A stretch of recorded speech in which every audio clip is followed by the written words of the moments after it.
Start. বিসমিল্লাহির রহমানির রহিম। আসসালামু আলাইকুম প্রিয় বন্ধুরা, আজ আমি আপনাদের সামনে একটি রান্নার রেসিপি নিয়ে এসেছি। গরুর মগজের রান্না। এটা কিভাবে পরিষ্কার করতে হবে, কিভাবে রান্না করতে হবে, তাই নিয়ে আপনাদের সামনে এসেছি। আচ্ছা দেখুন, চলুন আমরা দেখি এটা কিভাবে পরিষ্কার করা যায়। এর উপরে একটা পাতলা আবরণ থাকে। এই আবরণগুলো দেখুন বন্ধুরা, এভাবে করে আলতো আলতো করে আপনারা এগুলো পরিষ্কার করবেন। এর ভিতরে কিছু শিরা থাকে, এই শিরাগুলো সুন্দর করে আস্তে আস্তে পরিষ্কার করতে হবে। অনেকেই এই গরুর মগজ কীভাবে পরিষ্কার করতে হয় এটা ঠিক পদ্ধতিতে করেন না। দেখুন আমি একটু দেখাচ্ছি। দেখুন এর উপরে একটা আবরণ থাকে, এটা আলতোভাবে উঠাতে হবে, নাহলে এটা নষ্ট হয়ে যায়। তাহলে এভাবে করে সুন্দর করে আলতো আলতো করে এই শিরা উপশিরাগুলো পরিষ্কার করতে হবে।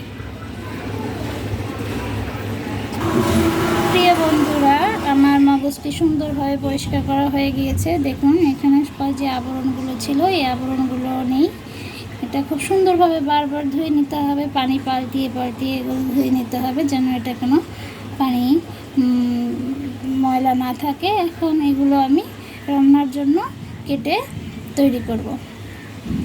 প্রিয় বন্ধুরা দেখুন আমি এগুলো কিভাবে কেটে নিয়েছি। আমি এগুলো একটু বড় বড় করে কেটে নিয়েছি। গরুর মগজটা একটু এরকম করে পিস পিস করে কেটে নিলে এটা খেতে বেশি সুস্বাদু লাগে, স্বাদটা ভালো লাগে। এই জন্য আমি এটা এভাবে করে কেটে নিয়েছি। অনেকে এগুলো আরও ছোট ছোট করে কেটে নেয়, এটা আপনার পছন্দ মতো করে আপনি কেটে নেবেন।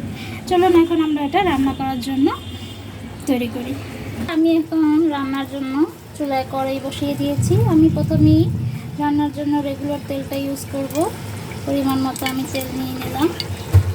তেলটা এখানে আমি আমার পরিমাণ মতো নিয়েছি, আপনারা আপনাদের পরিমাণ মতো নেবেন। তবে গরুর মগজে তেলটা একটু পরিমাণ বেশি দিলে খেতে সুস্বাদু হয়। এবার আমি কিছু পেঁয়াজ ভাজা দিয়ে দিচ্ছি। আমি এখানে 1.5 কাপ পেঁয়াজ ব্যবহার করেছি একটা গরুর মগজের জন্য। পেঁয়াজটাকে আমি লাল করে ভেজে নেব।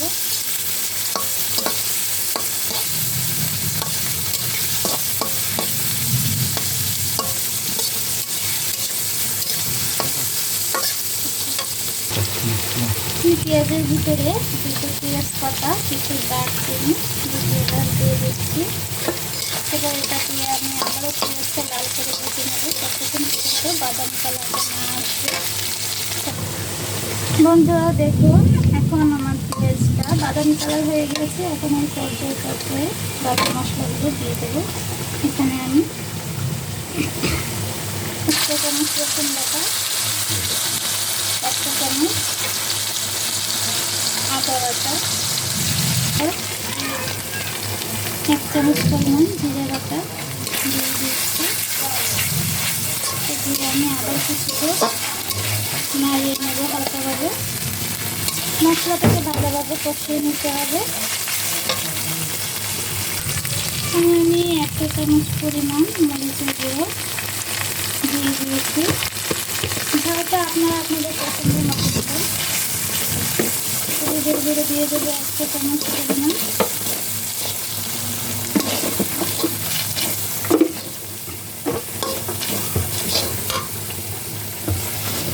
লবণ দেবো স্বাদ মতো।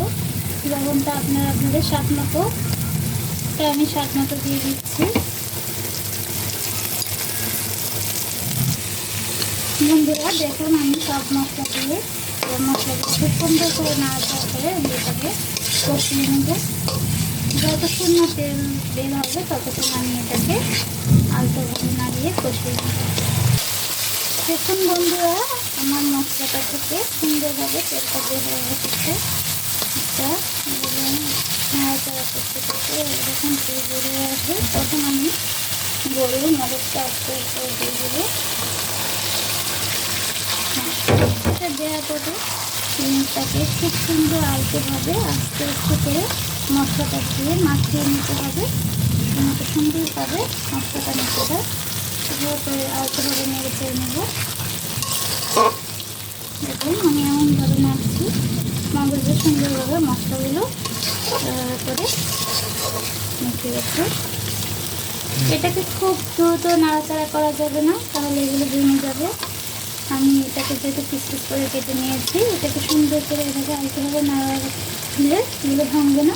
তখন এগুলো আমি একটু কষিয়ে নেব। দেখুন বন্ধুরা, এটা আমি সুন্দরভাবে আলতো করে নিয়ে নিয়েছি। মশলাটাও খুব সুন্দরভাবে গায়ে লেগে গিয়েছে। এখন আমি পরিমাণ মতো পানি দিয়ে এটা রেস্টে দিয়ে দেবো। খুব বেশি পানির প্রয়োজন নেই, এক কাপ পরিমাণ পানি দিলেই এর জন্য যথেষ্ট। তা আমি পরিমাণ মতো পানি দিয়ে দিয়েছি। পরিমাণ মতো পানি দিয়ে এটাকে আমি 10 মিনিটের জন্য আবারও ঢাকনা দিয়ে ঢেকে দেব। ঢাকনা দিয়ে ঢেকে দিয়েছি 10 মিনিটের জন্য। বন্ধুরা, 10 মিনিট পরে আমি আবারও ঢাকনা উঠে এটা সুন্দর করে দেখুন এখন নাড়া দিয়েছি। সুন্দরভাবে এটা হয়ে এসেছে।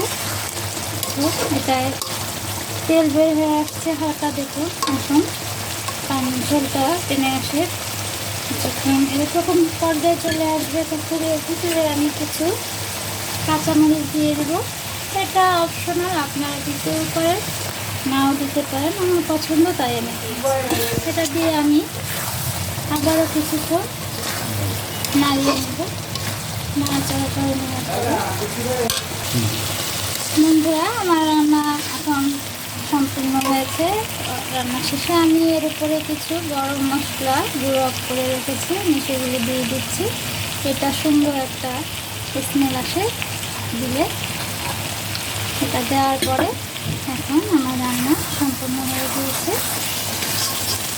দেখুন কত সুন্দর মজাদার একটা রেসিপি।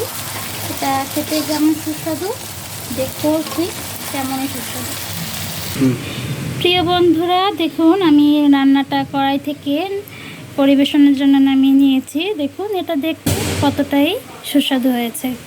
আমার ভিডিওটি যদি ভালো লেগে থাকে অবশ্যই আমার চ্যানেলটা সাবস্ক্রাইব করে এবং লাইক দিয়ে আমার পাশে থাকবেন। আসসালামু আলাইকুম।